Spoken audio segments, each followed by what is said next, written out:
Welcome back, everybody, to the Jimmy Chance Show. I'm Rob Cochran, alongside Jacob Helene, Marcus Miller, Jack Miller, and Connor Fitzharris. Glad to have you guys back for the official 2020-2021 Bowl episode. In what's been a crazy year, it's nice to finally have a sense of normalcy in some postseason college football. I know we've got a lot to cover. I know with some debate in the college football committee rankings, lots of bowl games to cover, lots of bowl game discussions, which teams belong in which games, why is Gary Barta a crook, things like that. So we'll dive right into, first we'll recap some of the conference championships. I know Connor's eager to talk about his Irish, and then we'll talk about the rankings a little bit before we dive into the bowl games. Helene, do you want to give me your favorite conference championship game from this weekend? Well, it's hard to pick a favorite when I was spending 8 hours watching the Ole Miss LSU game, which was just a treat to watch. That was an offensive explosion, wasn't it? Yeah, it was, and there were, I think, 8 interceptions in that game. So yeah, that was fun. But I did watch a lot of the Big Ten championship, and I was rooting for Northwestern, but I thought that was a really good game. It's kind of exactly what I thought it would be.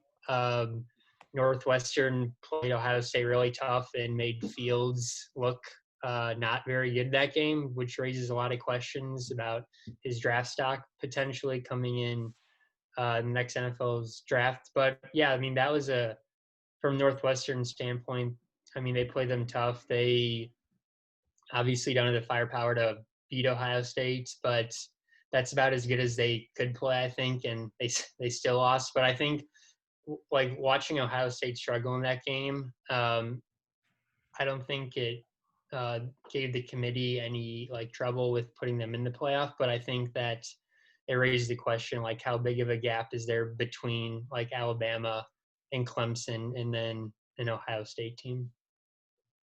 Connor, what was your game of the weekend that you had your eye on? Well, obviously it was on Notre Dame Clemson, but I agree with Jacob. I really did like the Big Ten championship game. I honestly thought Northwestern was going to pull it out there for a while in the first half. Their defense is very solid, but just couldn't make any more plays on offense. Ramsey, struggled in the second half, made some errant throws, but the Notre Dame Clemson game, it started off good for Notre Dame. Kyle Hamilton with a good interception. And then after they didn't capitalize on that, they drove all the way down the field. Dorr missed a 24-yard field goal after he just made a 51-yarder. So just questions about him all year. He has really been inconsistent. After they didn't capitalize and punch it in the end zone, they go up 10-0 in that game. All heck broke loose. And then, Trevor Lawrence throws a, deep pass to Amari Rodgers and Sean Crawford for Notre Dame. Had the worst night of his career, just not fast enough to keep up with any of those guys. And Kyle Hamilton got hurt. So, very disappointing how Notre Dame played on defense, but let's focus on the offense. The first quarter and a half, was man, okay, Notre Dame's moving the ball up and down, just like they did in the first game. But then after that, it seemed like Venables and his guys really outcoached Tommy Rees for the rest of the game. Notre Dame, very vanilla on offense, very predictable throughout the whole game. And just couldn't get anything going. The run game was a non-factor. Williams had 140 plus in the first game.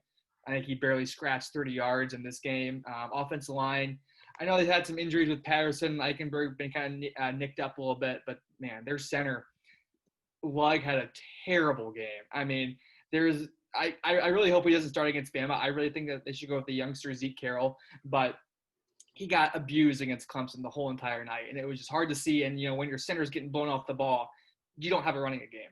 So, and that's what Notre Dame really struggled with on the offense side of the ball, just outmatched the front seven. So that really hurt Notre Dame. And listen, do I think Notre Dame had, just a bad game? Sure. But I think there's also some huge questions to be answered moving forward. Listen, I think, Clemson was at full strength pretty much, missed defensive end Xavier Thomas, whole game, but that was a non-factor. Clemson's got guys in the front seven that, can replace him. So definitely a cause for concern, especially with only, just over a week to prepare for Bama. That's just going to be, we'll get to that later. It's just going to be difficult. Not even to mention Waddle might be coming back. So, Yeah. very disappointed in how Notre Dame played in the second half. Marcus, I kind of agree with him. He was like, I think Notre Dame's going to play well in the second half. I was like, yeah, I think that they had a really bad first half and just no, it was just bad. So, yeah. Marcus, what's going on with your camera? You're like disappearing in and out, and you're like going like Exorcist on me. So, I don't know what's going on. so my desk in my room is like right in the sight line of the sun right now, and I don't have any blinds in my room for some reason. Like my parents got rid of my blinds, so if you don't see me most of the show, that is why. Beautiful. It's like Marcus Miller, and then it's just like a picture of the Golden Gate Bridge, and then Marcus like flashing in and out. Oh, it's beautiful. Okay, Jack, what was your game of the week? What were you watching? The game that I was most interested in the day was going to be Clemson Notre Dame. I think probably the best game that I watched in the end was probably Florida Alabama. It's not. I mean, from a IU fan perspective, none of the games went the way that we wanted them to. Like it would have been nice if Bama would have just absolutely blown Florida out of the water, like 50-17 or something, and maybe kicked them out of the top 10. Obviously, that didn't happen, so that was kind of annoying. And then on the flip side, like if Florida would have won, they could have been in the conversation for the college football playoff. But of course, it was a close Alabama win, so it did nothing but hurt IU. But it was still a pretty good game in the end. At least Florida made it a game in the end. So that's probably the game that I spent the most time watching. Yeah, I watched most of that Alabama Florida game, and the big question mark for me with Alabama versus Notre Dame, which we'll talk about in a little bit, is Alabama's defense. I think what happened with Florida is Florida's receivers and their tight end Kyle Pitts. They're athletic, they're fast, and they can get around those Alabama corners. And my worry with Notre Dame is our receivers are they're not slow, but they're not as quick as Florida's receivers. Our tight ends are more of blocking guys. It's a more slow-paced offense. And I feel like Alabama is going to be able to catch up to that. Whereas with Florida's just so fast. They're just like boom, boom, boom, run. And I agree, Rob. I mean, but see, the thing is, Notre Dame has fast guys that just aren't playing. Yeah. They're not playing Braden Lindsey at all, which I just don't understand. Like, okay, yeah, he's been hurt, but put him out there. Let him run a freaking fade route and see what happens. Brian Kelly does not do that. Tommy Reese does not do that. Yeah. Lawrence Keys has not played the whole season. He's one of our fastest guys on the team. I just don't understand it. Chris Tyree, okay, he had one rush against Clemson, touchdown. Granted, it was when the second strings were in, but I mean, still, like Notre Dame has these fast guys, and as much as I love Ben Skoranek and Javon, they're not quick. Yeah. I mean, I think Michael Mayer might be faster than both of them. But I mean, I just don't understand why Kelly neglects to not play these quick guys. I don't understand it at all. Yeah, and watching Notre Dame Clemson, like of course I'm rooting for Notre Dame, but yeah, that was just, I think Clemson is a lot better than at full strength than we had seen. Like when we saw them play Notre Dame, they were down a lot of guys on defense, and so it probably made the game a little bit easier for Notre Dame, which we've discussed on the show before. But seeing them at full strength, I mean, they looked pretty solid. And I think with Notre Dame and Alabama, it's just going to be tough. Like, is Alabama's defense going to be able to catch up to Notre Dame? Yeah, I think so. But yeah, I also liked Northwestern Ohio State. It was a great game. When Northwestern jumped out to that 2-possession lead, I was like, everybody hang on. I was like what's going? This is not what I expected it to be. But yeah, I have my concerns about Ohio State. I just don't even think they're legitimate playoff contenders. Like, what win do they have where you're like, this is a legitimate playoff team? Yeah, they played 6 games. They beat IU by 1 possession. They beat Northwestern, barely. And it's just like, what like win do they have? In Justin Fields, in both of the games that they've played against good opponents in IU and in Northwestern, he's sucked. Like, he's looked mediocre. He's made bad mistakes, and it's very like it raises a lot of questions about Ohio State. But yeah, it was a really interesting conference championship weekend. Alabama, Florida was an offensive shootout, which I always love watching those. As much as I appreciate good defense, but that was fun to watch. We'll move on to the playoff rankings now. We had conference championship weekend on Saturday, and then Sunday at noon, we had the college football playoff reveal. It was a 4-hour show that you only needed to watch the first 15 minutes of to know who was going to be where.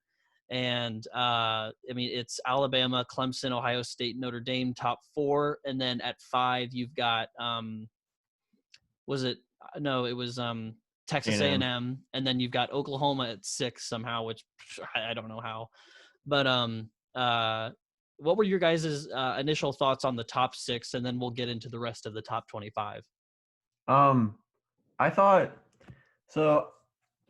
thought that if there was going to be a change at 4, there was really not an argument, to me at least, for A&M over Notre Dame. I think the only argument that could be made was Cincinnati, because the argument for Cincinnati would be, well, we've seen Notre Dame and A&M get blown out by a playoff team, so why not give a new team a chance or whatever? Because like A&M is basically just like a diet Notre Dame, where they have one loss, they have a good win. Notre Dame's is probably better, and they both got blown out by a playoff team. So it's like, and Notre Dame has better wins, and they've played more games. So it's A&M was just like a diet Notre Dame to me, and I didn't really understand the argument to have A&M in, other than recency bias, which is fine, but I don't think it's an argument that should be made in terms of who deserves it. So, like, to me, it came down to Notre Dame and Cincinnati. And I think everyone knew Cincinnati wasn't going to get in. So it basically went as I expected, though I would have hoped to see Cincinnati at 6 instead of 8, but it's not a big deal in the grand scheme of things. I think they probably got the top 4 right. I'm honestly, I'm still not sure about Ohio State, honestly. Not necessarily because they only played 6 games, but more because the 2 good teams they played, they really struggled with. Like, especially Northwestern. They played bad. Like, Justin Fields looked horrible, honestly. And you compare that to Cincinnati, who's played pretty much twice as many games, won their conference championship too. Like, I don't know. I don't really know what Ohio State necessarily has that Cincinnati doesn't. But I mean, I think that probably those 4 teams are probably the top 4 teams. And then I do think that Cincinnati should have gotten the 6th spot ahead of Oklahoma. Like, even if Oklahoma was better, like, Cincinnati is more deserving of that spot just based on what they've done this season. You gotta reward, like, I don't think anyone's saying Cincinnati is the 4th best team in college football, but like at some point, just for like the good of the sport, you have to reward like other schools Yeah, for having. you have to reward results, which I think is like the difference between the college football playoff and the AP poll, and which is probably also like why they wanted to get rid of the BCS, was like to actually pick the best teams and not just the ones that had the best results, which is valid. But also at a certain point, like if it like the 6th spot, it doesn't matter. Like, that's not going to really change the bowl game all that much.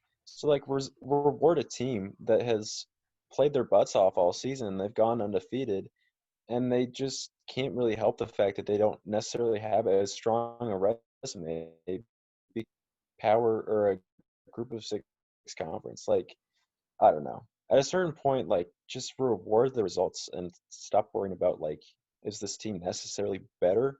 Like, reward people for winning games. I don't know.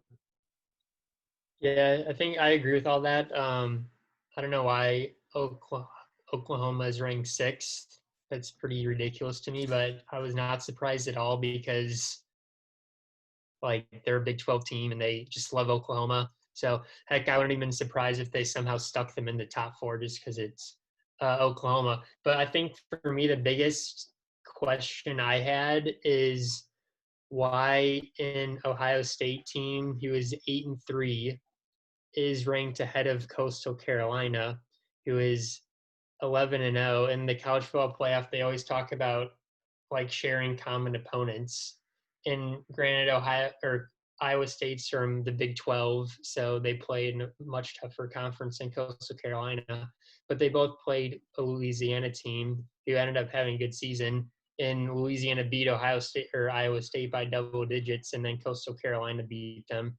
And on top of that, they win their conference and they finish undefeated. So I just don't understand why they're ranked behind a 3-loss team and they beat one of those teams basically that Iowa State lost, which that's really nitpicky, but I mean that's just one of the many reasons why their system is flawed in my opinion. The committee, Yeah.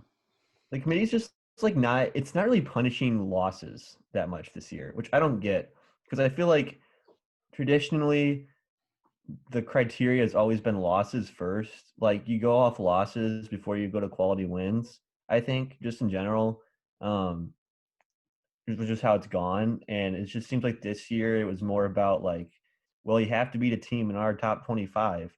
But I mean, in terms of the Coastal Iowa State thing, Coastal obviously did twice, and I'm 100% with you. I don't understand the argument for Coastal and being behind Iowa State.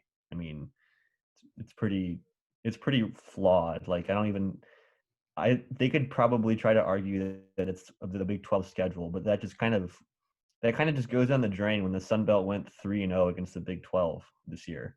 Like the Sun Belt was a pretty good conference too, and yeah, I don't get that at all. I won't touch too much on the rankings, but because I think you guys have said all good things, all things that I agree with.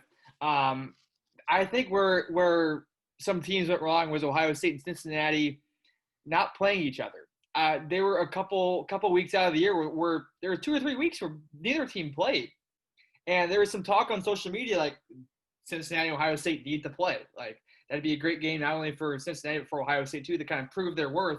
Because listen, they only played 6 games this year, and we know the Big Ten. Oh, we're not going to change our rules. Well, they have, and I really think the Big Ten dropped the ball on that, just because if you want to make sure Ohio State's in the playoff, okay, let's see how they do against the top 10 Cincinnati team, and then we could really figure out like, hey, like can Cincinnati hang with like Ohio State and Clemson, or will they just get absolutely shattered? And I think Cincinnati and Ohio State would have been a great game. And I think Jack's exactly right. Ohio State struggled with every team that they've played this year, every good team. And Northwestern is a great example of that. If Cincinnati and Ohio State would have played, I think there's a chance Cincinnati could have actually won that game and been in the playoff. So I think that's where both conferences, mainly the Big Ten, dropped the ball. Yeah. I'll comment on the Big Ten title game too. Like, I feel like Ohio State was solidly in the playoff before the Big Ten championship game, like no questions. And then they play that game and really struggle. And then it's like, well, I mean, of course, they weren't going to ever drop Ohio State out of the playoff.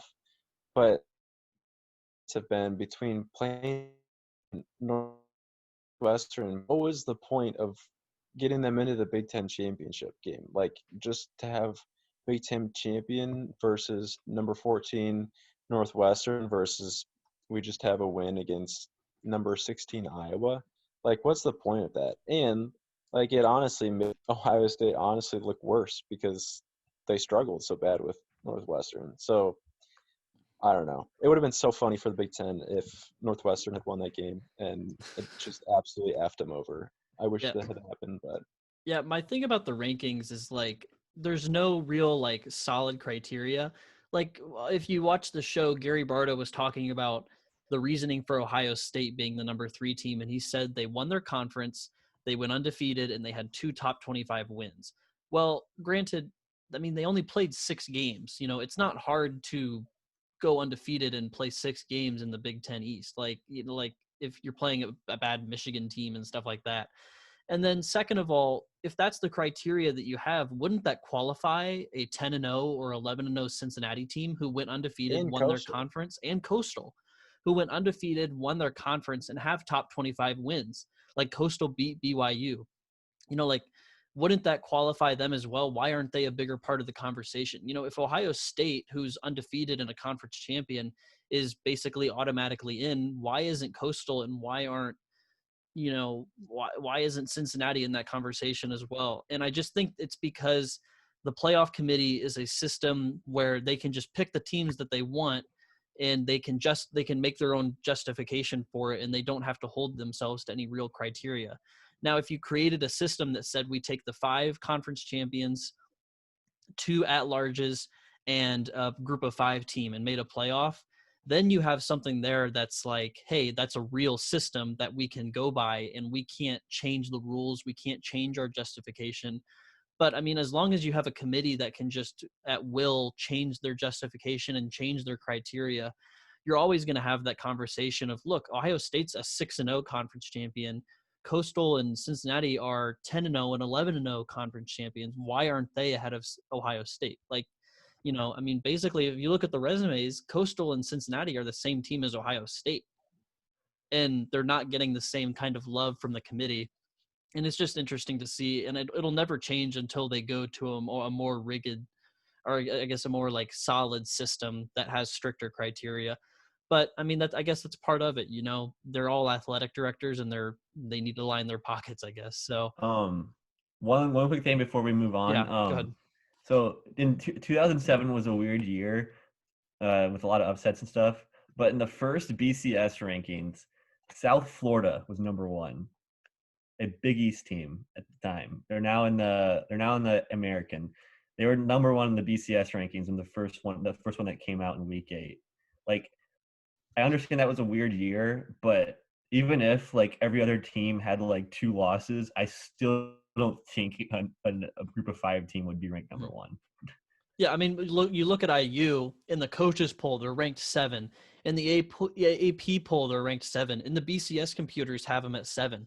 But the committee thinks they're number 11. Like, and they have no solid justification for moving them down 4 spots. No other team is 4 spots off of their AP poll. Like, there's no justification for keeping Indiana out of the top 10 when their only loss is a 1-possession game to the supposed number 3 team in the nation.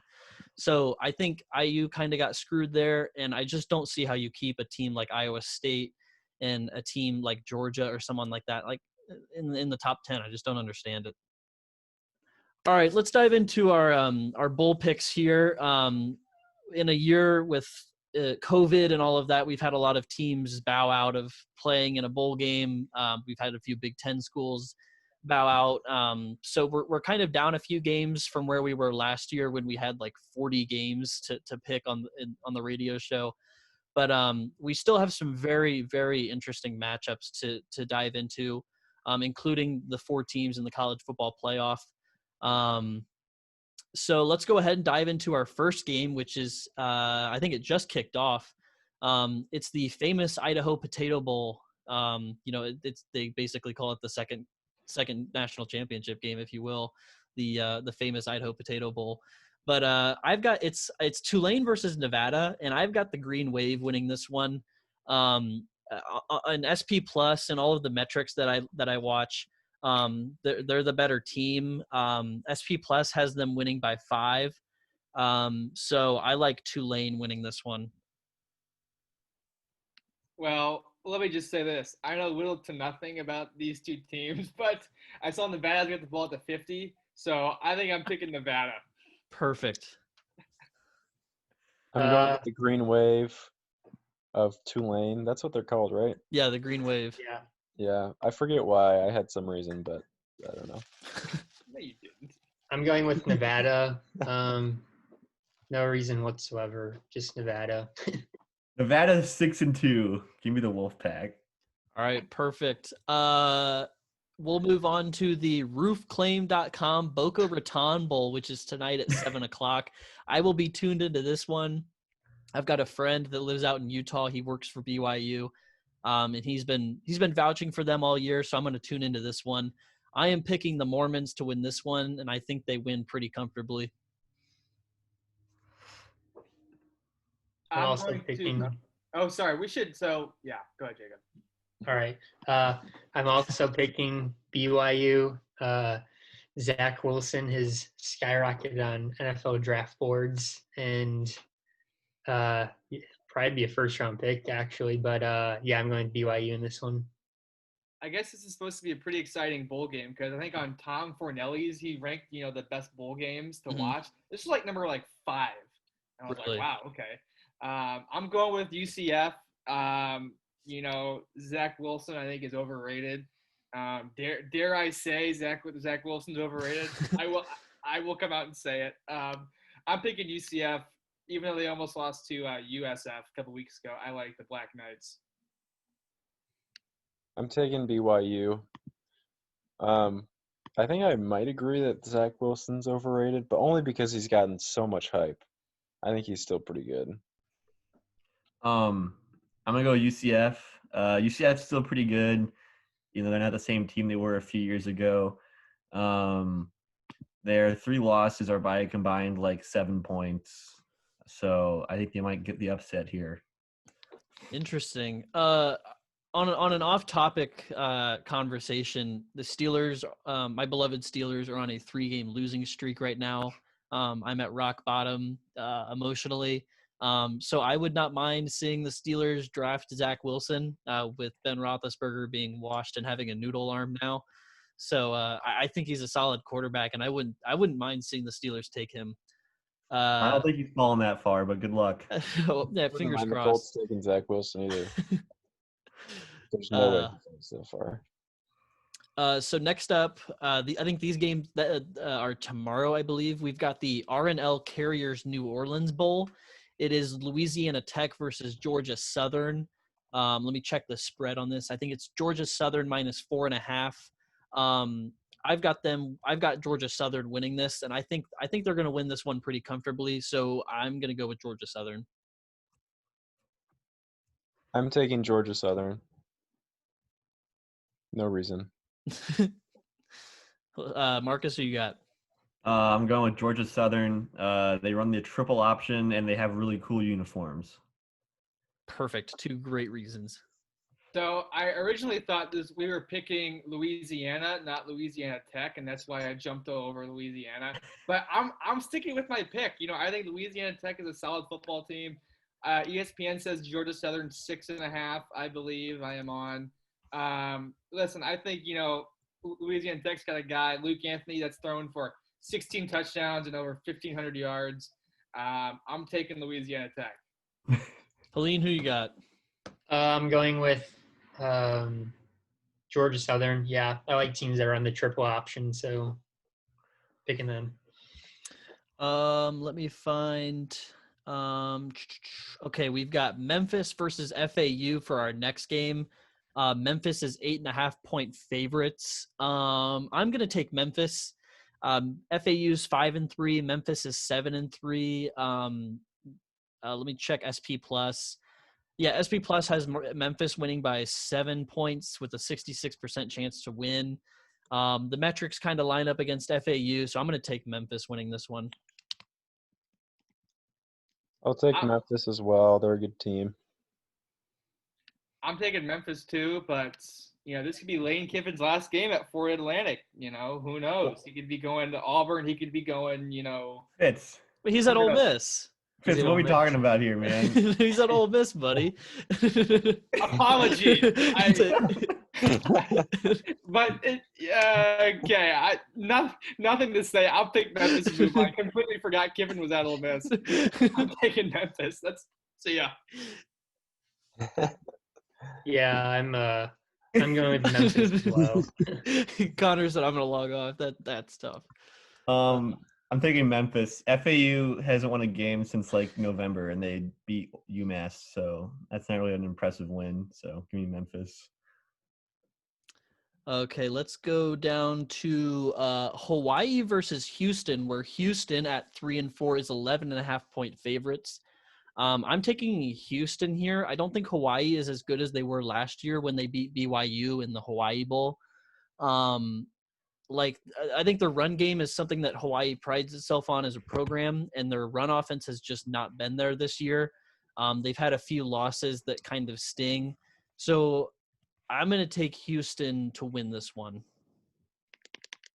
I'm picking Hawaii. I think I was looking at their schedules, and they both have like 4 losses. But Hawaii's losses were closer against better teams than Houston's were. So I don't know if that means anything, but I'm picking Hawaii. Okay. I think it's a shame Hawaii's not playing in the Hawaii Bowl this year. I think that's a crime. I think that's an absolute sin. For that reason, I'm taking Houston. I think, Rob, you said it, trust Vegas. Houston's 11-point dogs or favorites. So, Yeah. Houston, by a million, I think. Yeah.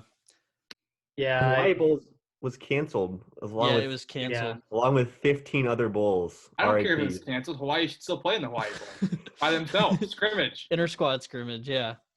I'm taking Hawaii because I feel like Houston's probably gonna win this game, but I don't know. I gotta roll with Hawaii. They gotta be the coolest. They're the Rainbow Warriors. They have the coolest just name in all of college football, so I gotta roll with them. Yeah, I'm also going with Hawaii, the Rainbow Warriors. They may not be playing in the Hawaii Bowl on New Year's Eve, but they're still playing on New Year's Eve, so you can't bet against them. So am I hearing Hawaii plus 11.5 is on Oh. New Year's Eve is a mortal lock? Easy. Okay, lock Easy. it up. Can't lose. Can't lose. We'll go to the Camellia Bowl. I think is how you say it. On Christmas Day, we've got Marshall versus Buffalo, blessing us with a Christmas present. I'm gonna take Buffalo. Buffalo's favored by 4.5. I don't know how I feel about this one because Buffalo. I mean, let me go look at their schedule. Wait, why is there a game being played on Christmas Day? I don't. Confused. Yeah, that's These stupid. Send the people kids have families home. they go home to? I guess Christmas is canceled this year because of this bowl game. I mean, Buffalo had a really bad loss to Ball State in the MAC championship. That's not a bad loss. Ball State's Ball a good State team. is the best team in Indiana. It's one of the and best IU losses is in the worse. country, if you ask me. I mean, but they lost by 10 as 13-point favorites. I mean, that just stings. That's pretty demoralizing to a program, or it's like a team in the locker room. I mean, that's pretty tough. Hey, Marshall lost 2 in a row. Yeah, Marshall lost 20-0 to Rice and then 22-13 to UAB. They lost as 24.5-point favorites to Rice. They got shut out by Rice. That's okay. Yeah, I'm going Buffalo. I'm pretty confident in Buffalo now. I'm taking Buffalo too, but I think the top 4 should have been actually Ball State number 1, IU 2, Purdue 3, Notre Dame 4. I think that should have been the top 4. No, I'm going to take Buffalo. Buffalo's got a really good running back, right, Helene? I think he's ran Yeah. crazy. Yeah. So I'm taking Buffalo. Yeah, I'm taking Buffalo as well.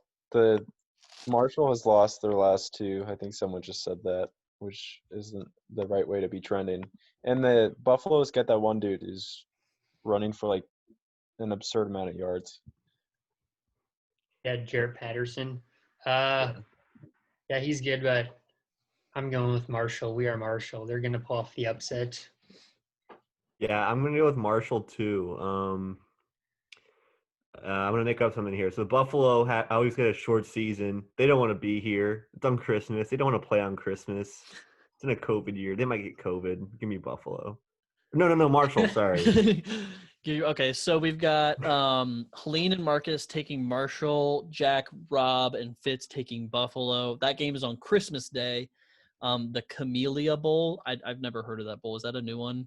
Do you guys know? I'll be watching, that's for sure. Merry Christmas. Absolutely. Nothing better than unwrapping a Buffalo W on Christmas morning. Next, we'll go to a Boxing Day matchup between Liberty and number 12 Coastal Carolina in the FBC Mortgage Cure Bowl. I've never heard of that bowl either, so that must be a new sponsor. I'm taking Coastal, and I'm taking Coastal by 1 trillion. I think they are pissed off, and nobody plays harder than a pissed off football team, so I'm taking Coastal. They're 7-point favorites, let me add, so I'm going to take Coastal. I'm taking Coastal too. I would agree that they rightfully should be pissed off. Yeah, and Liberty are a bunch of scams. So go Coastal. Really? Is that so? You think Liberty's a bunch of scams? Isn't Hugh Freeze the coach there? Yeah. Yes. Yeah. I guess he is kind of a crook, but I am taking Liberty, and I'm taking Liberty big because I think Coastal Carolina wants to be in the Year 6 bowl playing against like Georgia. They don't want to be here, and I think Liberty is a good football team. I think you're Yeah. totally discrediting what Liberty has done this season, Jack. I So, wasn't really talking about football. I was just talking about like the people at Liberty. Oh yeah, their rule book. Have you ever read their rule book? You're I've not. not. You're the Liberty University. Like you're not allowed to be alone in a room with a woman. If you're a guy, like you're just like not allowed to be in a room alone. You can't like stay the night.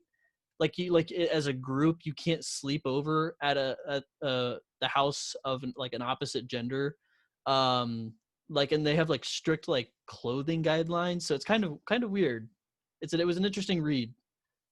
even with that being said, I'm taking Liberty big.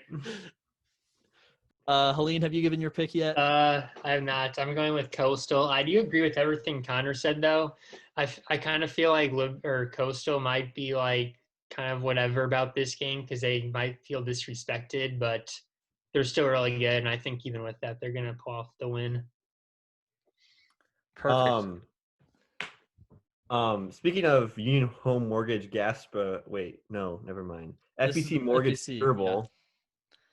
Speaking of funny sponsors, I just have to, before we send off the Gasparilla Bowl that was canceled, I have to remind everyone some of the Gasparilla Bowl sponsors. So at one time it was the Beef O'Brady's Gasparilla Bowl, and at one time it was the Bad Boy Mowers Gasparilla Bowl. Mhm. So RIP to that bowl. It's been a tremendous ride. Yeah, the Bad Boy Mowers Bowl was my favorite one every year. I'm gonna take Coastal. Yeah, they're probably better than Liberty. That's my reasoning. Perfect. So next we will move on to the Union Home Mortgage Gasparilla Bowl, which is likely to get canceled. But South Carolina has backed out of the game versus UAB. So we'll kind of discuss maybe like UAB. Let me look at the line for this game because South Carolina was not very good this year. Yeah, Well, They were 2-8. yeah. UAB's favored right now by 6.5, but I think I'm going to take UAB. If this game is still on, we'll probably tweet out our picks. But I think we can kind of move on from this one because this is a game that's probably going to be canceled. So we can move on to the Serve Pro First Responder Bowl. This one features number 19 Louisiana Ragin' Cajuns versus UTSA. I'm taking the Ragin' Cajuns just because I love their name.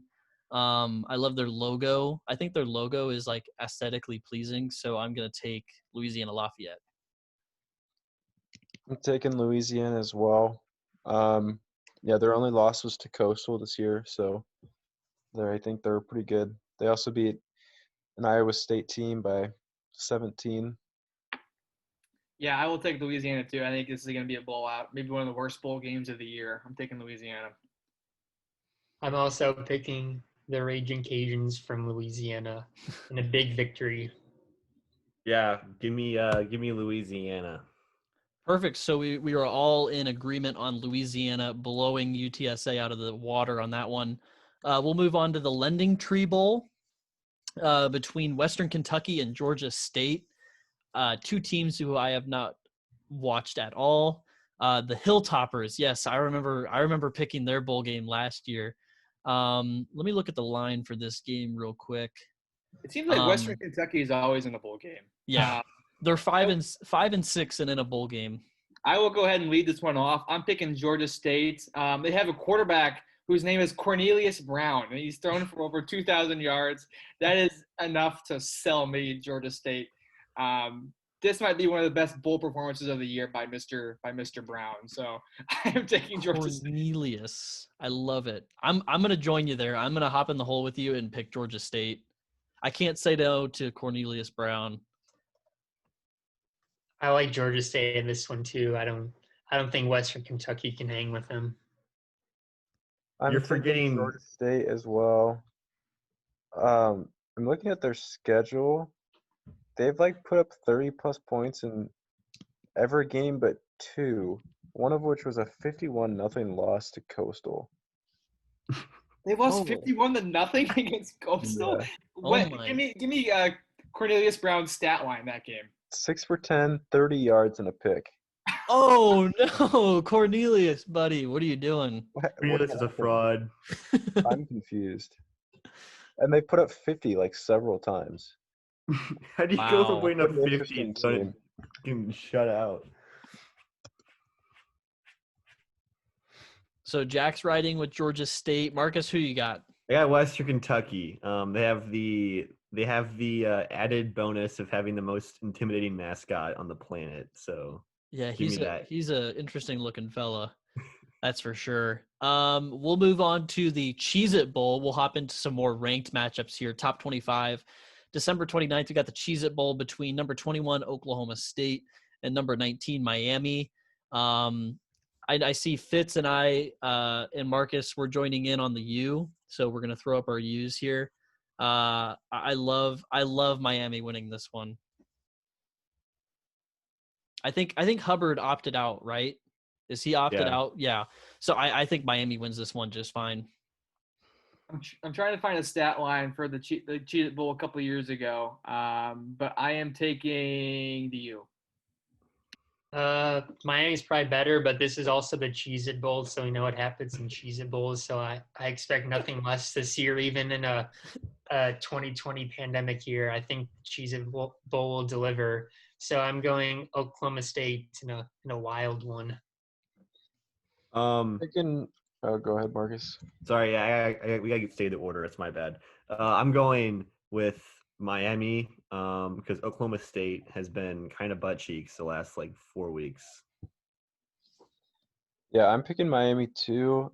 I would pick Oklahoma State because Miami's 2 losses have been like horrible. But Oklahoma State has not necessarily been playing well either, and they've lost most of the games against decent teams that they've played too. So I'm picking Miami. The Cheez-It Bowl stat I have is this guy from TCU. Quarterback was Grayson Muhlstein. He was 5 for 8 for 8 yards and 4 interceptions at the Cheez-It Bowl. Oh my god! Wow. I don't know if you guys can see that. You probably Wait, can't. 5 for 8? 5 for 18, 8 Oh. yards, 4 picks. My gosh! Wow. Passer rating of -1. So Jack, Marcus, and Fitz and I are on Miami. Helene is going to be the lone Oklahoma State pick. I think Oklahoma State's 2-point favorites in that game, so look for a Miami upset there. That'll be an interesting game to watch. We'll move on to the Alamo Bowl, the Valero Alamo Bowl, should I say. Got to throw the sponsors in there. It'll be number 20, Texas versus Colorado. Everybody's hopping on Colorado. What the heck? What's Go going Buffs, on here? man. Hang Go on. Buffs. What are you guys seeing in this game that makes Well, you pick? Rob, let me tell you Because what I think Colorado. I think Colorado is one of the better teams in the whole entire country. To be quite honest with you, I think they're 4-1. Their only loss is against Utah. Put them in the playoff. They only lost to Utah by like 17, but I still think No. Colorado's a good football team. No. Let me go through their schedule. Colorado loses by 17 to Utah. They win against Arizona, who is like garbage. They won that game by only 11. They beat San Diego State by 10. They beat Stanford by 3, and they beat UCLA by 6. Hey, David Shaw's one of the better coaches in the country. Don't you dare disregard Stanford's name. Ever. Texas is coming off of a 69-31 butt whooping of Kansas State. And Ellinger's a fraud. Ellinger's last game at The Texas. Alamo Bowl, anything can happen. This is the Alamo Bowl. It's Texas, and it's Ellinger's last game. Texas, what's the spread? Texas -9.5. I put the mortgage on it. Well, last thing I'll say, I think San Diego State was a top 10 team at some point this year, so I'm taking Colorado. All right. Yeah, I refuse to pick Texas in this game. I'm going with the Buffs from from Colorado. You know, I was gonna pick Texas until I remembered that I think I made a rule for myself a couple weeks ago that I'm never picking Texas again. So maybe I'll pick Colorado. Are you switching to Colorado? I'm switching it. I'm gonna be the lone Texas pick here, and Texas is 10-point favorites. Texas is gonna lose for the memes, so give me Colorado. Don't tell Jairus. Yeah. Do you remember when Texas won a New Year's Six Bowl and Sam Ellinger got up on the stage and said, "We're back," and now he's in the Valero Alamo Bowl in his last game versus Colorado. That's sad. I feel so bad for him. That Is he sucks. even gonna get drafted? Probably not. No. If he does, Bears will it'll be draft him in the 4th round. He should come back to Perfect Texas. Bears quarterback. Right? Isn't he a senior? he's a Yeah, but anybody senior. can come back because of COVID, right? I don't think he's coming back, man. Maybe. I would get so far away from Texas. Especially with what's his face at Is coach. he not a senior? Yeah, Oh, he yeah. is. With COVID, anybody can come This back. doesn't Jack. count, right? Maybe if I he don't know. He should come back. What else is he going to be doing with his Sarkisian. life? All right, so we'll move on from that game. We'll go to the December 30th Duke's Mayo Bowl. I'm a big fan of mayonnaise. I don't know if you guys are mayonnaise fans. So I will be tuned into this game, but it'll be Helene, I see you shaking your head. You don't like mayo? No. Mayo is gross. Not a big mayo guy at all. Dude. Okay. Well, it's going to be Wake Forest versus Wisconsin. I'm going to take Wisconsin, although I hate this pick because I think Wisconsin it's just a fraudulent team, but I don't like Wake Forest, so I'll pick Wisconsin. Have you seen Wake Forest play football this year? I mean, goodness. They don't have it. They couldn't stop the Homestead High School football offense. They couldn't stop the Taylor Trojan offense. Have you I don't seen know, man. I think Wisconsin Wake Forest play? might be a top 5 team in the country. It's kind of low key. Have I seen Wisconsin play? Yeah. I saw them destroy a great Illinois team. I think Hey, they got the revenge from last year. That's true. That's a revenge I think game. Wisconsin's going to win this going away. I mean, Wisconsin might score over 21 points this game, which might be a first for them. But I am picking Wisconsin big.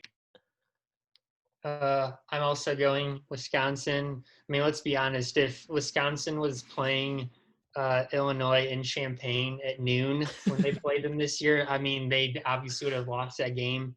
But, yeah, I'm going with Wisconsin as this is going to be my last pick before I have to leave, unfortunately. But I did leave my other picks on here for you guys to Perfect.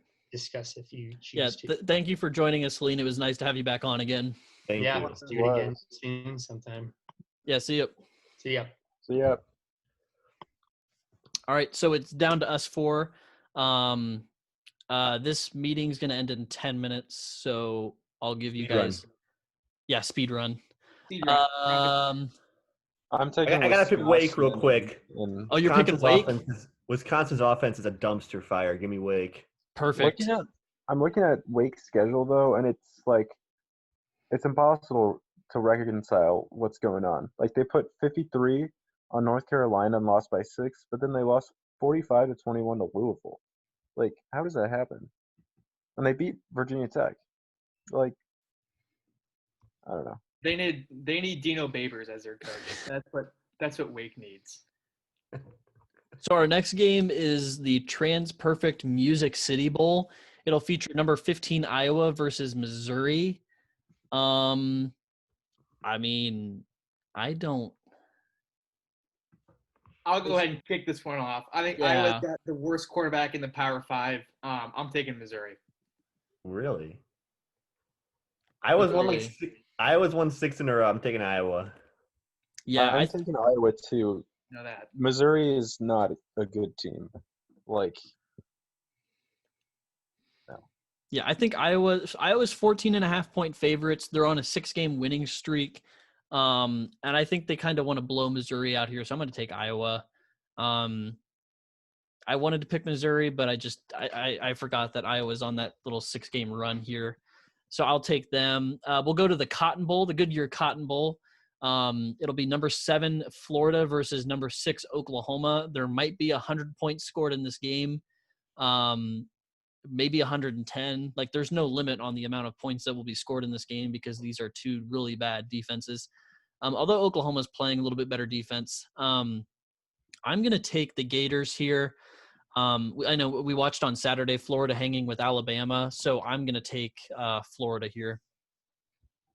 Yeah, I think this is going to be a really good game. A lot of offense, obviously, in this game. Oklahoma's looked like a good team the past few months. And Florida, obviously, they really can't play defense. I know Bama's got a great offense, obviously, best we've seen probably in years. But I think they're going to hang on and win in a high-scoring game. I think Trask and Tony, those two are just been so good all year. I know Kyle Pitts isn't playing, which is going to be a big factor for Florida. That's going to factor in a lot, obviously. But I think Florida's offense can, really get going as we saw against Bama. So I'm taking Florida. Oh, wait. Pitts isn't playing? No. Pitts is in the draft now. Oh, I might go Oklahoma. I'm still taking Florida. Because Oklahoma's playing really well right now. I might go Oklahoma. I'm gonna switch to Oklahoma here. I'm going with I might Florida. regret it. I think I haven't watched any Oklahoma football this year, except a little bit of the championship game this past weekend. And they said that the defense was the strength of Oklahoma's team, and if the defense is the strength of your team against Florida, you're going to lose. So Yeah, I don't feel great about Oklahoma, but I'm taking them because they've played pretty well of late. Florida, I mean, I think if it comes down to motivation wise, I think Oklahoma's gonna have the advantage there. So it can be Oklahoma. Okay, so we'll move on to the New Year's Eve games. It is the Lockheed Martin Armed Forces Bowl. We've got number 24 Tulsa versus number unranked Mississippi State. I'm going to take Tulsa in this one. I don't think Mississippi State is very good, especially against a competent defense. So I'm going to take Tulsa winning this one. Tulsa's a wagon. Yeah, I'm taking Tulsa too. No really reason. I think Mississippi State, everyone thought they were so good after they beat LSU week 1. Yeah, they're not very good.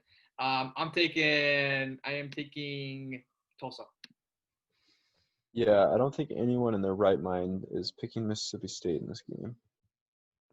Yeah, this is the most disrespectful bowl matchup of the entire Seriously, slate. like how does this happen? Imagine like Tulsa has a great season. They lose twice to I think Cincinnati both times or something, and then they get thrown in the freaking bowl with 3-8 Mississippi State. Literally the worst team in the SEC. Yeah. Ridiculous, except for Vanderbilt, but that doesn't count. So Next up, we've got the Arizona Bowl. It features the boys from Muncie, the MAC champions, Ball State versus the ranked San Jose State. I'm taking Ball State.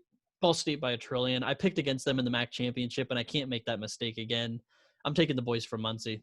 Yeah, how dare you pick against the Cardinals? I have to live with that for the rest of my life. I'm taking Ball State for sure. I think they're on a hot streak, on a roll. Had some crazy games this year. I'm taking Ball State. chirp chirp, Ball State. I think San Jose State's pretty good, but I can't pick against Muncie. Yeah, I'm gonna have to live with that decision for forever. I'm gonna like apply to a job, and some guy's gonna be like, "Hey, you're the guy that picked against Ball State in the MAC championship, didn't you?" And I'm like, "Yes, that's me." So yeah, I'll take Ball State there. Next, we've got the AutoZone Liberty Bowl. This will be West Virginia versus Army. Army took Tennessee's spot after Jeremy Pruitt or Jerry Pruitt? Jeremy Pruitt tested positive for COVID-19. The Army replaced them in the Liberty Bowl. I like Army. I like Army to run the clock down. I think that West Virginia is going to have trouble containing the triple option just because they haven't seen it. So I like Army in this one, and you got to support the troops. Yeah, I'm taking Army too. Army can control the game at will. So good at possession on offense. So I'm taking Army. I have not watched West Virginia at all this year, so I'm taking Army. Go troops. Yeah. Oh yeah, go ahead. I do not support the troops, so yeah. Jackson and Tyler. I had Army written initially, but I'm switching over to West Virginia because they're pretty good, and Army is probably pretty good too. But I don't know. Give me West Virginia. Yeah, I was high on West Virginia's defense to start, and then they had a few shaky games, and then I just kind of fell off of them. But yeah, I'll back Army in this one. Next, we've got the Mercari Texas Bowl. It's Arkansas versus TCU. I'm going to take TCU in this one. I think TCU is playing really well right now, and I'm going to take the hot hand here and pick TCU. Did you guys see my pick in the chat? I think this is the worst bowl game ever. I said, who cares in this game? Arkansas and freaking TCU. Both these teams are garbage. I'm taking Arkansas. Why not? SEC schedule is a grind. So I'm taking Arkansas. TCU. I think the Frogs will win by a lot. Arkansas's 3 wins are against like 3 of the worst teams in the SEC. I don't know. Felipe Franks, Arkansas. All right, so we'll go to the New Year's Six Bowls, January 1st. We've got the Chick-fil-A Peach Bowl. It'll be number 9, Georgia, versus number 8, Cincinnati, a group of 5 team cracking the New Year's Six Bowls. I think Georgia, like if we had picked this game maybe a month ago, I would have picked Cincinnati. But with Georgia playing as well as they have been with JT Daniels, I think I'm going to take Georgia to win this one. I hate picking against Cincinnati because I feel like they're really good, and I feel like people aren't giving them the respect they deserve. But I like Georgia to win this one. Yeah, this is going to be a very low-scoring game, I think. I think both these teams have really good defenses. I do like JT Daniels a lot for Georgia. Rob, like you mentioned, they're a different team. They're a different offense with them. That's why I'm picking Georgia. It's going to be a low-scoring game, I think, somewhere in the 20s probably, but I'm still taking Georgia. I'm picking Cincinnati, honestly, probably for no other reason than I want them to win, and I want them to be mad and to come and show out. But yeah. Sorry about that, guys. I'm taking Cincinnati because I think they're pretty good. And, I mean, I don't know how much UGA really cares about this game, in honesty. Yeah, that's a good point. Georgia may not care about this after missing out on the SEC championship. So we'll move on to the Citrus Bowl, a bowl game that IU probably deserved to be in, but was passed up on for 2-loss Northwestern team. Even though Northwestern's behind them in the college football playoff rankings, but we won't get into that. It'll be Auburn versus number 14 Northwestern. I think oh yeah, I forgot. I have a principle. I'm never picking Bo Nix on the road or on a neutral field, so give me Northwestern by 1 billion points. I think the principle should be never pick Bo Nix, period. I think I'm taking Northwestern. Bo Nix is a terrible quarterback. He was, my sister lives down there and has really good friends down at Auburn. They all think Bo Nix is the next coming of Christ when he arrived at Auburn. He's terrible. Yeah. I mean, granted, okay, he was a 4 or 5 star, so he was actually supposed to be pretty good. I'm taking Northwestern. Yeah, I mean, he played fine for a freshman, but I mean, he's played the same or probably worse this year. Yeah, so he's almost regressed a little bit. I'm taking go Northwestern. I got to root for the Big Ten whenever I can, unless it's Ohio State. I don't know, man. Screw the Big Ten. Sorry, go ahead. Yeah, I don't think that Bo Nix is going to be able to handle Northwestern's defense. I think what Northwestern's defense is really good. Like you see, they contained Ohio State's high-powered offense. Granted, they were down a few players, but still, I think Northwestern wins this one pretty comfortably.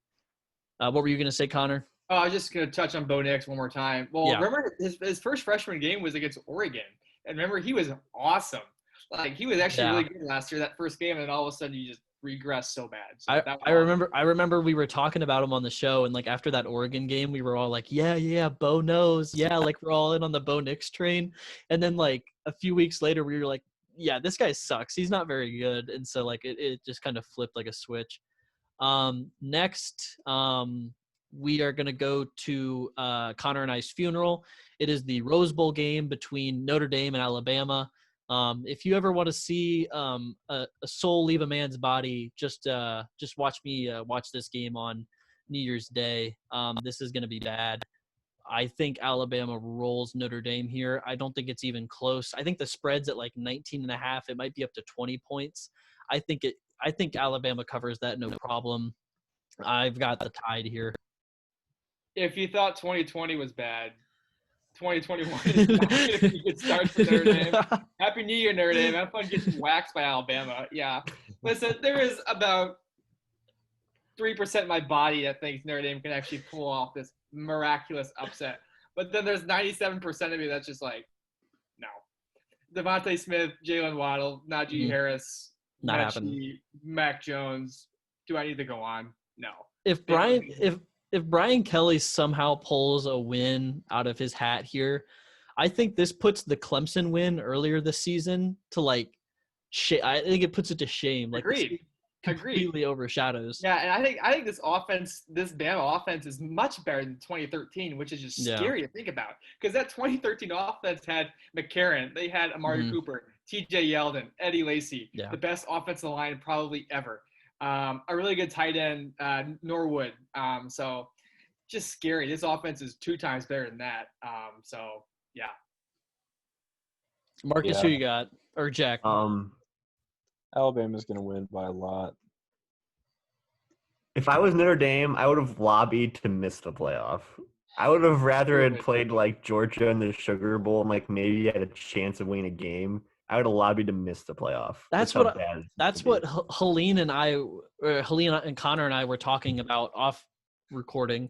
But Helene asked the question, like, if you were Notre Dame and you're a Notre Dame fan, would you rather get in the playoff and get steamrolled by Alabama, or would you rather play a New Year's Six Bowl and win by a comfortable margin? And I was like, I would rather play a New Year's Six Bowl because it's better for the program. Like, I would rather like make the New Year's Six Bowl win and then use that as a recruiting tool than get into the playoff and get steamrolled by the number 1 seed. Yeah, I get that logic, but no matter what the odds are, no matter how great or how small, I want to have a chance of playing for a national title. So, I mean, granted, the Irish are going to get beat by, 28 plus, but I would love the chance, to somehow, upset Bama and then probably go get beat by 100 against either Clemson or Ohio State. So I'll give you Notre Dame's first drive. Run up the middle, 3-yard gain. Ian Book, play action, runs out of bounds for a 0-yard gain. 3rd down. He's in the shotgun, takes the snap. Guys are coming to him. He steps up. He kind of scrambles for a little bit. He's looking. He doesn't find anything and throws it away. 3 and out. I think, I agree. Their offense, it's either Book running for his life or it's a handoff to Kyron Williams and he's stuffed for 3 yards. That's what it was against Clemson. Yeah. There was just so many times against Clemson when Book was just rolling out and just scrambling to the sideline, and it's like he's got to find someone, right? And he just finds no one. And just I think I put that in the Snapchat group chat. I was like, seriously, I think it was like probably the 3rd or 4th possession, and it said he's thrown the ball 3 times. He was like 2 for 3 or something. I was like, he's dropped back like 10 or 15 times, I bet. Like, has he only thrown the ball 3 times? There's no way no one is open. Like, more 70% of the time he drops back. Yeah, like, and that just gives me nightmares of 2018 because that's what it was in 2018. I mean, it was just Book scrambling for his life. Yeah. The problem with Notre Dame's offense, I think, is they have like the size to match up with anyone, but I don't think they don't have the speed in the perimeter to really get a shootout going. Like, they have the size to win one-on-one matchups, but in terms of beating guys deep and stuff like that, turning like small plays into big plays, I just don't think they have enough of that on their offense. Yeah. Is Skoranek going to be an NFL receiver? That's a very good question. He is. And listen, I said the same thing about Ben in high school. I was like, he's too slow to go play for a Big Ten school. He's too slow to go play for an ACC school. Okay, he's done a pretty good job of it this year in the past couple of years at Northwestern Notre Dame. The NFL is obviously next level. It's hard for me to talk bad about Ben. He's one of my good friends. So I won't say too much, but I will say that he will fit in very well as a tight end. I think he's more of a tight end. He's big for a wideout. Right. He is huge, and his blocking has drastically improved even since he's been at Northwestern. So his blocking has gotten a lot better. I think he'll get signed on to some team, whether that's practice squad or not. Yeah. So yeah, Yeah. Yeah. Which I mean, that's doing really good right there. So I mean, yeah. Yeah. I think he's pretty good. I enjoy watching him. He's smart. He knows who to block, and it's not like he's like a dumb guy. Like he seems really smart and he knows football. So I'd like to see him switch to tight end. I think it fits him better. Next we'll go to the All-State Sugar Bowl. This is between number 3 Ohio State and number 2 Clemson. I think the line opened up as Clemson -7. Let me check on my phone here. It is up to 7.5 for Clemson. I think Clemson wins this one by a pretty comfortable margin, maybe 2 possessions. I don't think Ohio State is as good as everyone thinks, and I'm going to be the first to say it right now. I don't think Ohio State is as good as everybody thinks because they haven't beaten anybody like by a pretty good margin. Like they haven't played a really good game. They've maybe played a good half. They've maybe played a good quarter, but have they played a full 60 minutes like really well? No. Like they played a good first half against Indiana and then got outscored by Indiana in the second half. They played a terrible first half against Northwestern and then played a really good second half in the Big Ten championship game. You can't do that against a team like Clemson. You can't just take a 2 quarters off and then expect to flip it on. And I think if you take even like a possession off of it against Clemson, I think Clemson will just turn it over and just steamroll you. So I like Clemson here. I think Dabo ranking Ohio State 11th in his coaches poll was an absolute power move. I love that. And so I'm taking Clemson.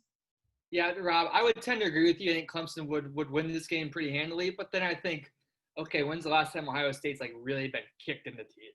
Like, Yeah. okay, I mean, it was Clemson, a few years ago in the playoff, like 2016, and then Purdue. Obviously, that was just a weird game for Ohio State on the road in West Lafayette. So Iowa hung like 60 on them a few years ago. Right. Oh, Yeah, yeah. true.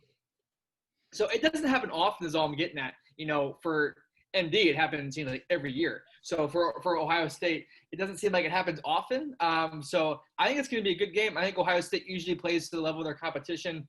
I agree with what Jack was saying earlier. Justin Fields has just not looked good against good teams, whether that's Indiana or Northwestern, both pretty good teams. So Justin Fields his draft stock may have dipped down a little bit. I think he's going to struggle against this Clemson defense. They showed their teeth against Notre Dame when they're fully healthy.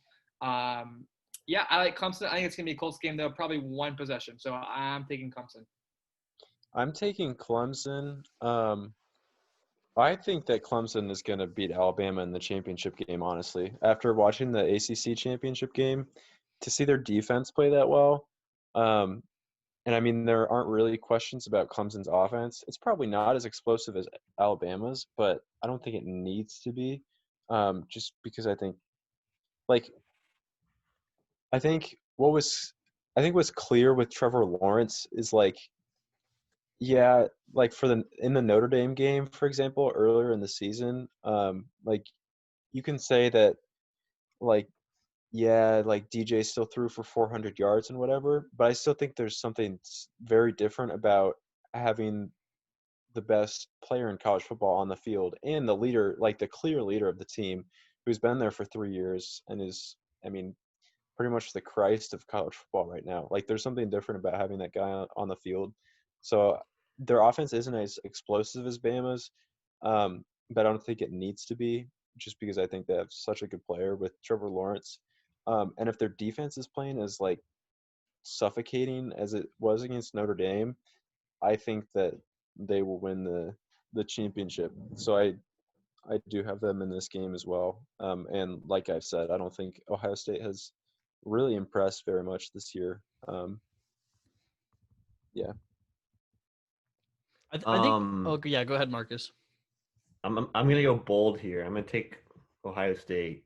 I kind of feel like the reason I'm taking them is because we haven't seen the best version of them yet, and I just kind of feel like after getting beat by Clemson last year and having everyone kind of knock you for not having played enough games, Justin Fields obviously probably is a little upset how bad he's been playing. I don't know. I just kind of I could totally see them winning this game and like just kind of shutting everyone up.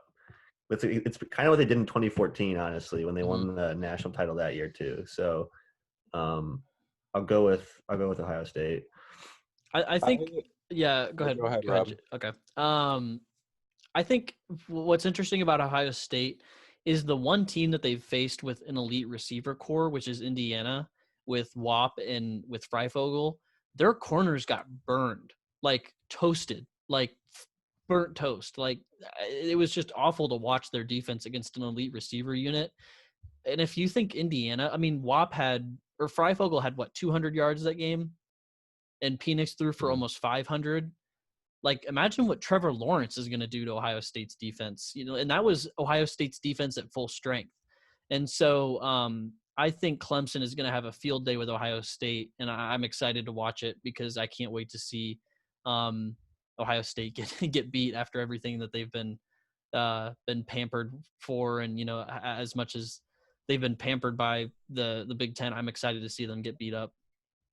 I want to comment on a comment that Marcus made about Ohio State, which isn't necessarily a wrong comment for you to make, about Ohio State's potential and not playing their best game yet and who they can be, which I think is valid for like picking this game. But I also think that's a large reason of why they got in the playoff in the first place. Like, I think, well, for one, the name brand Ohio State, and just looking at how talented they are and who they can be, and how much that like played into why they got the playoff spot as compared to like what they've actually done this season. Because I think if you look at what they've actually done compared to other teams, like are they really more deserving than even like Texas A&M? Like sure, they got blown out by Bama, but Texas A&M probably has possibly better wins than Ohio State. So like that just really bothers me about putting Ohio State in. And just like the comparison between the Ohio State ranking and the Indiana and Northwestern ranking. I'm fine with IU being out of the top 10. Like IU probably is not a top 10 team, honestly, even with Penix. But if you're going to rank Ohio State as 3, and based on their kind of poor resume, honestly, and like if you're going to say that a close win against IU was a good win, then IU is a top 10 team. But if IU is not a top 10 team, then how is Ohio State's best win like a squeaker against a not top 10 team? How does that get you the number 3rd spot in the playoff? Like the disparity between the Ohio State ranking and the IU and Northwestern rankings don't make sense, considering that Ohio State played piss poor against both of those teams. And it just kind of pisses me off, to be honest. I don't know. Yeah. It gets me going a little bit. So we'll move on from the playoff semifinal games into some lesser bowl games, with the exception of our beloved Outback Bowl. But we'll first take a stop in Florida for the Tax Slayer Gator Bowl. It is number 23 NC State versus Kentucky. I'll start this one off by saying that NC State is going to win this game, and I think NC State. I every time I've picked NC State, they've won, and I think it's because of that damn dog Tuffy the second. I think he is going to will this team to victory from doggy heaven, and I love NC State in this game. They're going to win it for Tuffy the second. I love it. Well, I don't love NC State as much as Rob does, but I'm still taking NC State. I think NC State's going to win. Kentucky, ever since Benny Snell left, they have just not been the same, on offense. So I'm taking NC State. Jack, I do want to ask you one question about your comments just quickly. So do you think Notre Dame should be 3 and Ohio State 4, or Ohio State just out of the playoff? I do think that Notre Dame is more deserving of the 3rd spot. However, if you do look at the 2-3 matchup, then being Clemson and Notre Dame again, I think that is honestly reason enough to push Ohio State higher. I do think that Notre Dame should be number 3, but I would also do the same thing Gotcha. because Notre Dame Clemson 3 doesn't make any sense right Right. now. Agreed. All right. So we good for this game? I'm picking Kentucky. Oh, you're picking Kentucky? Yeah. Okay. NC State's best win is like Wake or something. I don't know. It's not very good. I don't know. Give me Kentucky. Okay, perfect. We'll move on to the Outback Bowl between Ole Miss versus the number 7 team in the AP poll, number 11 in the college football playoff poll, in Indiana. I'm taking Indiana in this one. I think Ole Miss is terrible. I think Matt Corral may throw 7 interceptions in this game. I think Indiana's defense is going to put on a show. And I think Tom Allen is going to crush a ton of records on the treadmill that night. Get back to me on this one. I would like to hear what our 2 IU experts say. I am going back and forth, so let Jack go next. This, like, the last 2-3 weeks have been as bad as they could possibly be to Indiana. Between results of other teams and other games, what the committee has done, what the Big Ten has done, and then getting this bowl matchup is just like. And our defensive coordinator getting hired away. Like, That's this, true. for one, we should never be in this bowl. And for two, Ole Miss is like the worst possible matchup for us right now. Like, honestly.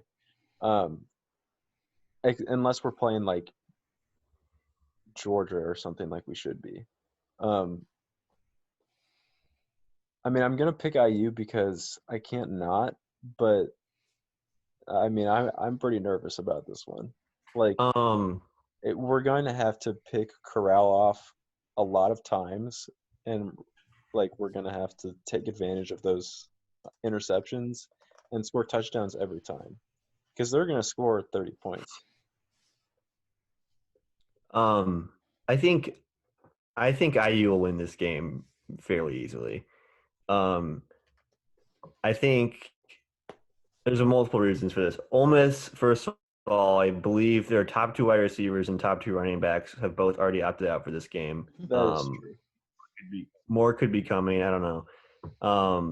But the reason I've seen a lot of people saying Ole Miss is going to win this game is because it's an SEC team and they have SEC athletes and stuff, which like is fine. But all the SEC athlete stuff is now becoming an offensive thing where like all the athletes in the SEC are on the offensive side of the ball.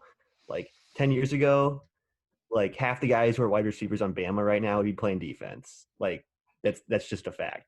And like I think I'm not gonna say this is the best defense Ole Miss is gonna face because they've played Bama obviously, but like this is probably the second or third best defense Ole Miss is gonna face all year. Which I mean, if Bama's defense is better than IU's, they put up like what 40 or 50 on Bama. I get That's that. You can I make get an that. argument. Lincoln IU's defense is better than Bama's. No doubt. Yeah, I think I would agree with that though. I think they scored But like with 21 last year's against game, like Arkansas, against Tennessee, though. everyone said that Tennessee would just overwhelm IU athletically. And IU lost that game because they shot themselves in the foot. They didn't lose it because they were the worst team. we dominated Wisconsin physically. Yeah, the Big Ten has this reputation of like just being slow and plodding, but I think the defenses in the Big Ten are becoming like pretty athletic. And you look at IU's roster, like half their defense is from Florida. Like half their defense is guys that had SEC offers. So I see the argument for it, which is like Ole Miss is going to score a bunch of points. IU has their backup quarterback. But, I mean, I think IU is going to be fine scoring points because Ole Miss's defense is horrible. So I think this is going to be like a pretty comfortable win for IU. Yeah, I think this is going to be a good game. I appreciate your guys' insight. 2 questions. So IU's DC's done. He left. He's coaching the bowl game. He left, but he's coaching. Where's he going? South Alabama. South Alabama. Head coach. Oh, head coach. Where, Okay. That's his alma mater. Okay, makes sense. Head coach, gotcha. And then Ole Miss players opting out, right? A couple of them. Elijah Moore's out, and their top 2 Elijah running Moore's backs. out. Yeah. Oh, that's Yeah. the only player I know on Ole Miss besides Matt Corral. I'm taking IU. I think I think their defense will be good enough to, force at least a couple of interceptions from Corral. Listen, Matt's a really good quarterback. I think he does make a lot of mistakes. He throws for a ton of yards. That's mainly because he throws, 60 times a game probably. Mm-hmm. But, I think Ole Miss has a really good offense, but without Elijah Moore, they're going to struggle. And IU's got, their defense has significantly improved since Allen's been there. So, yeah, I'm taking IU. I think this will be, one possession, two possession game for IU. So, yeah, I'm taking IU. We're down to our last two bowls here, the Fiesta and the Orange Bowl. We'll start off with the Fiesta Bowl. It is number 25 Oregon versus number 10 Iowa State. I'm going to take Iowa State here. I don't think Oregon is as good as people think. Oregon beat they beat USC, but they beat a USC team that really wasn't prepared for Oregon. They had been preparing all week for Washington and then last second switched to Oregon, and then Oregon, just kind of came in and squeaked out a win. I think Iowa State is like 7-point favorites or something. So I'm going to take Iowa State to win this one. I bashed Iowa State pretty good last week. Yeah. I basically said they're not a good football team. Iowa State's obviously better than that. They came back and played Oklahoma pretty tough. I like Oregon, though. I think Oregon's kind of rebounded after their horrible loss against Oregon State. And again, I will never say Brock Purdy is a good quarterback. No, I think he's terrible. Yeah. So I am going to take Oregon. Marcus, who you got? I got Oregon. This is more about my disdain of Iowa State being ranked 10th with 3 losses. I think people have kind of just like attached themselves to Matt Campbell and like the feel-good story that Iowa State is. Don't even get me started on Matt Campbell. Like, I just feel like people like he's obviously turned them around and they're having a pretty good season, but there's so many people who have just like been like, screw it, I'm riding or dying with Matt Campbell this year. They're a great team, and it's like nothing they do can prove it wrong. So I just feel like this is kind of a battle of overrated teams. Before Jack goes, I think every time a head coach gets fired, like Auburn, they're gonna hire Matt Campbell. Like it's just a weird thing. Like, yeah, okay, I'll say it. Matt Campbell's a good coach. He is a decent coach. Like Marcus said, he turned Iowa State around. But if Nick Saban gets fired tomorrow, he's not going to Alabama. Mm-hmm. Like, people are like, Matt Campbell's going this, Matt Campbell's going here. Like, what is the deal with Matt Campbell? He runs a boring offense. He can never recruit a good quarterback. Like, I just don't understand the love for Matt Campbell. I think he's a good coach, mainly because people years ago when they're like, Kelly is going to get fired, like, Matt Campbell. I was like, just shut up. I don't want Matt Campbell. Nobody wants Matt Campbell. He's a boring coach. Jack, go ahead. Sorry. You got to think Jeff Brom will be the first call. Do I have to pick one of these two teams? Like, both are like the epitome of overrated, honestly. Yeah. I guess I don't know if Oregon is. They were kind of thrust into the spot for. Why did the Pac-12 even change that game? Like, Wazoo had COVID issues, and so the third place Oregon team stepped in. Yeah, and then won it. I don't know. It's going to be like in the 10s probably. I'm going to pick Oregon, I guess. Probably because, Iowa State, boo. I don't know. All right, so after nearly 2 hours of wrapping up, or after nearly 2 hours of covering bowl games, we are at our last bowl game. It is the Orange Bowl between number 5 Texas A&M versus number 13 North Carolina Tar Heels. I am leaning North Carolina. I have North Carolina written down just because of how good their offense has been. I'm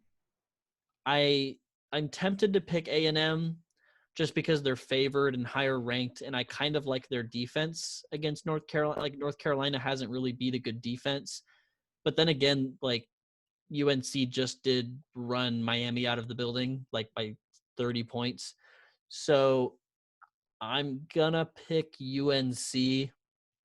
I'm gonna go with the UNC here. Yeah, I think this is gonna be actually like a good game. I don't think I know A&M's disappointing. They're out of the top 4, whatever. I'm not a huge Jimbo Fisher guy. And I sit and laugh when I think North Carolina was like 5th this year. I just think that's so funny. I think North Carolina's a good team. Kirk Herbstreit talked for an hour about how good Notre Dame's winning against North Carolina was. I don't really agree with that. Okay, North Carolina is probably a top 20 team. I don't think they're the hype Kirk Herbstreit says that they are. And also, Kirk Herbstreit, for some reason, is just obsessed with Oklahoma. And I just don't get it. I was like, okay, Kirk, thanks to prove your point. Oklahoma's a good team. Whatever. Who was that other guy on the ESPN broadcast who was talking about Cincinnati? They're all crooks. Joey Galloway. That one guy was going to bat I for Cincy, appreciated though. that. Yeah. I appreciated that he was backing up Cincy. David Pollock is also one I can't stand. But anyway, back. Pollock called the Big Ten horrible. Like, you can't – without non-conference, there's literally no way to determining what conference is better than others. There's no way. Pollock's an SEC homer, and Pollock's an idiot. Anyway, I'm taking North Carolina for no reason at all. I really just don't think A&M is that good. Mine has been bad ever since he had a good year a couple of years ago, so I'm taking North Carolina.